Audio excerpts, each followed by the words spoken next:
Hey, welcome back to the pregame show, everyone. You're watching Race Day at the Raceway at Western Fair District. I'm your track announcer, Shannon Sugardoe. With me from the backstretch, Rachel Onima. Her brother Terry trains a couple of starters on the card today. Rachel, so nice to come up and maybe throw some selections at us today. I'll try my best. Right on. The wagering menu, it sets up like this, folks. The pick three begins in race number 1, the one and only pick three on our card, race 1. 2 super high fives, races 7 and 12. Couple of pick fours, races 4 and 9. Low 15% takeout on those wagers. We got the $5,000 guaranteed pick four pools on our Monday, Tuesday cards. Carryovers offered on the super high five wager should the winning combo not sell. That's what's featured in today's race 7. Almost $4,400 in carryover money added to the race 7 super high five. We've guaranteed that pool at $12,500. We're going to hook you up. Free program, selection, streaming video on our website at westernfairdistrict.com. All right, so Rachel Onima, family is involved in horse racing here in Ontario. Your brother Terry Onima has got a couple of starters in here, and Terry very gracious to donate his 5% trainer earnings for a couple of starters Friday night, a couple of starters today. That 5% from Terry on the training side will be donated. Earnings to the Breast Cancer Society of Canada. So very nice of you and your family to get behind such a great cause this past Friday night. Harness the hope, it went over well. It did, yeah. I mean, I saw a lot of pink last night, or Friday night, sorry, and it looked like it was a huge success. I mean, they had girls coming around handing out the pink ribbons to put on the horses' harnesses, and everybody was all game for it. It's a great event. The 9th annual Harness the Hope event went over a huge success this past Friday night. All right, Rachel Onima, let's get a look at your selections on the day. Race number 1, what are you looking at in here, Rachel? Race number 1, it was tough not to go with number 2. Luck's got to change. I mean, she's got the 2-hole this week. She's had her outside positions her last 3 starts. Last time out, she went a huge mile. She got zinged to the quarter real good, and then just got a little tired at the end.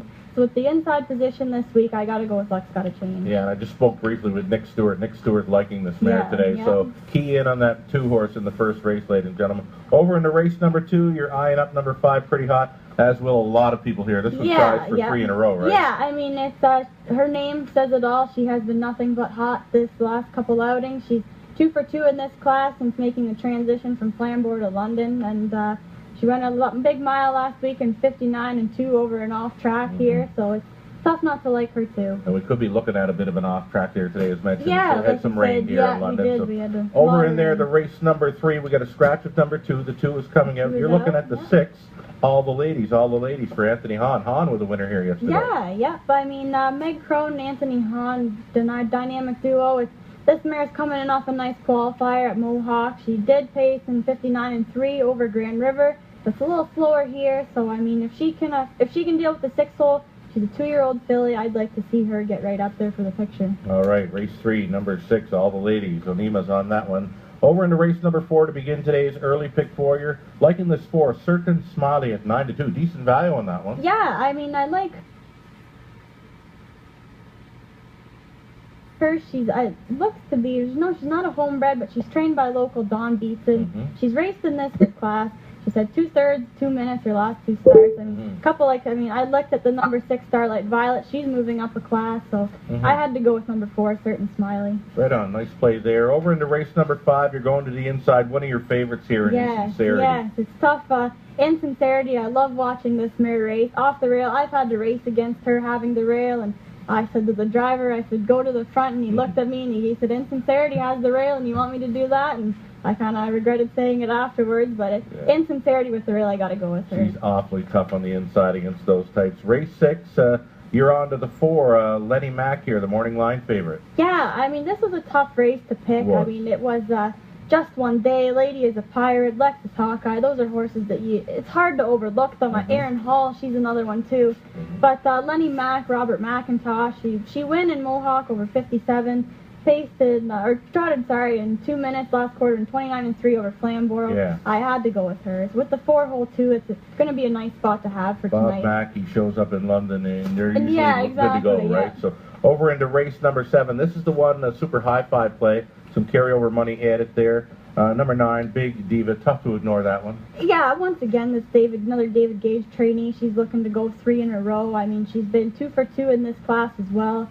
She faced her last Started out in 2 minutes over an off track as well. They allowed a second that night. And out of the 9 hole, she had the 8 hole last week. I don't see the trailing position being a factor for her at all. Shouldn't bother her in there. Over into race number 8, number 5, Keystone Red Hot. Threw in a bit of a clunker there last time at Flamborough, but you're looking for that one to rebound? Yeah, I mean, I don't know how long she's been on Lasix for, but I've watched her race many times over at Flamborough. She won 2 in a row in Grand River, and she faced a good mile last week in 57 and 2. The race went in 54. I mean, you don't really expect to see that. That's probably what happened at Flamborough, you don't right? really like to see that in non-winners of 30,000 life. So, I mean, if she's game today, I expect her to be right there. Right on. We're back on the trot for race number 9. A trainer change here for the 4, Rutherford Lash you're looking at. Yes, I mean, Steve Boston, he's a man he knows how his way around a trotter. They're great people. She qualified at Flamborough October 16th, in 2:59 and 4. So, I mean, it's hard not to like that. If you got probably a trotter, enough to win it, right? Yeah, if you got a trotter that can trot in 59 and 4 and stay flat, then it's hard not to like. I wish I had one of those. Over into race number 10. Race number 10, it's leg 2 of tonight's late pick 4. You're going to the outside there, number 7, Lost and Pan Lace. I wasn't looking at this horse to call my late pick 4. I saw you hit it selected. I said, I might want to throw that one in there, and you might want to throw it in too. Yeah, well, I mean, I watched this horse race many times over the Mohawk circuit this summer. He raced in an 8 down there, I believe, and then he was claimed, and they've been racing him over Flamborough in the 65. He's got his last 2 starts, he paced in 55. I mean, if he can go 55 over Flamborough, he should be able to be quite competitive in this class. Yeah, it does show the early speed. The post 7 shouldn't be a factor, right? So. Okay, over into race number 11 to kick off the late double. Number 2, Precious Camille, a winner last time out there. I wasn't paying attention much to this one when selecting my horses last time, but yeah, she showed up in a big way. Yeah, well, like, I didn't notice either that she was just coming in for Mohawk. I mean, those ain't claimers. There's no slouches in those classes, and for her to come down here and looks like she went for fun. She's in against one of our horses, Mystical River, so I mean, 59 and 1 over a track where they allowed 2 seconds. That's not a bad mile at all. That was a great trip, and she did get a good trip in there. Yeah. Race number 12 to complete the card. We're back on the trot for that, and you went to the inside here. This is a tough group, right? It was, yeah. I really, especially because they're trotters, I definitely really struggled to pick one out here. I mean, I went with number 1 because she's only got 3 starts here, but she doesn't show a break on her card. I like number 5, Rival Sealther, as well, but he does show a break, and breaks with me and trotters, they don't usually work too well. So with the rail, I had to go with number 1. You're liking 1 and 5. I'm using the 1 and 5 in my late pick 4 as well. So I think we're on the same page there. Ladies and gentlemen, the Super High 5 play. We got a huge carryover going into that today. Race 7, the Super High 5 carryover. Almost $4,400 in carryover money added to the pool. We've guaranteed that at $12,500. I'm going to break this race down like this.